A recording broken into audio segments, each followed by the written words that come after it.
আপনাকে ঠেলা ঠেলি ভাল লাগে না? আমরা যেমন হুন্ডা লয়েছেন আপনাদের তেল দিব, তেলের দাম পড়বে 3120 টাকা। ভাই তেল আছে 1 লিটার তেল দেন তো। ভাই তেল আছেই একটা, এই দুইজন খাড়ায় রয়েছে। ভাই এতরা তো গাড়ি আনে নাই, তাহলে তেলটা আমারই দাও, আমি তো গাড়িটা ঠেলে আনছি। তেল নিতে সামনে তেলের দাম জানেন? কে তেলের দাম 120 টাকা? 200 টাকার কাস্টমার খাড়া রয়েছে, 120 টাকা তেল নিত। আচ্ছা 200 টাকা তো, আমি 300 টাকা দেবো, তেলটা আমারই দাও। 300 টাকা তেল নিতে আমি 500 টাকা দেবো। আমি তো শহর থেকে আছি, আমি 1000 টাকা তেল নিবো। ভাই আমি 2000 টাকা দেবো। আমি বুদ্ধি ছড়িয়ে দেবো। ভাই তেল একদম 3000 টাকা।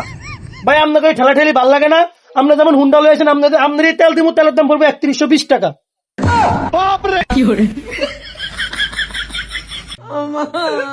এই হলো আমার চালান, এই লোন আপনার দালালি, এই লোন আপনার দালালি, এডি আমার।